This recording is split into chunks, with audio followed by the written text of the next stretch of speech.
This is a new twist on a classic vegetarian chickpea curry, and it's using one of my favourite winter greens, kale. What we're going to do first is I've got some oil already heating here, and straight into that I'm going to put in some mustard seeds. Just a teaspoon, just a little bit more, and they're going to start to pop. So that'll release all of that pungency from them. I'm also going to add a teaspoon of cumin seeds as well. Give it a little stir. Now be careful because the mustard seeds will start popping all over the place. As soon as you can smell them, pop in your chopped diced onion. And I've just got one onion there. Give that a stir through, and what we're looking for is those onions to cook down until they're sort of translucent, just starting to go a nice goldeny brown colour. We don't want them to go too dark. We just want them to just cook through and soften. So while they're cooking away, I'm just going to get my other bits and pieces ready. I've got some garlic here. I'm just going to slice that. I'm going to use 2 cloves of garlic in this dish. I've added my garlic. I'm just going to let that cook through so that all the raw flavours from the garlic are cooked out. And then whilst that's cooking away, I'm just going to get my tomatoes ready. So I've got 3 plum tomatoes here, and I'm just going to dice them very quickly.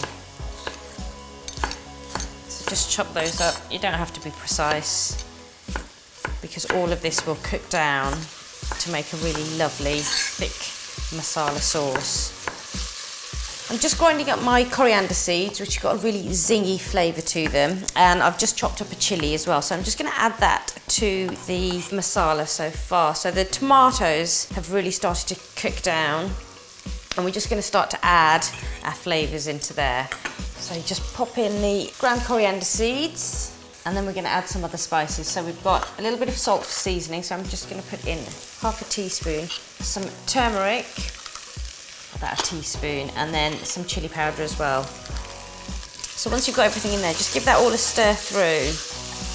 And this is your base masala sauce. So this is where we've got lots of flavour, lots of spices and aromas going on. So we want all of this to cook down until it's really lovely and thick.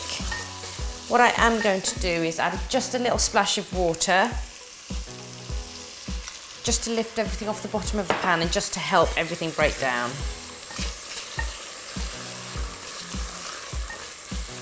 My masala's ready now, and I can tell it's ready because it's nice and dry. I'm going to have a little taste. I don't want lots of liquid in there because it's a dry dish, so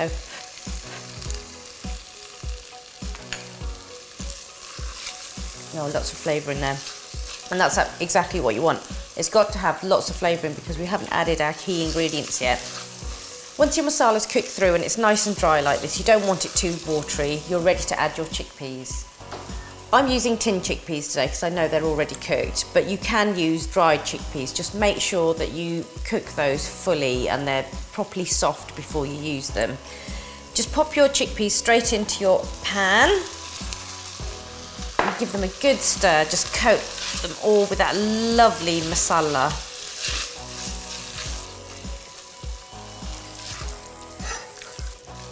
You could serve this just as it is, which is really good, but for this recipe I'm going to add some kale.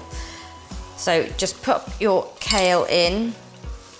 Now kale has got so many health benefits. It's full of vitamins, it's full of minerals, it looks great, but it is full of iron. So it's a really, really lovely addition to dishes like this because it's so good for you. I like to cook it a little bit longer just to soften them, and I'm going to also add just a little splash of water just to help the kale soften a bit. But look at that, it just looks beautiful, really vibrant green with that beautiful masala. I'm going to turn the heat up and just let that all come together.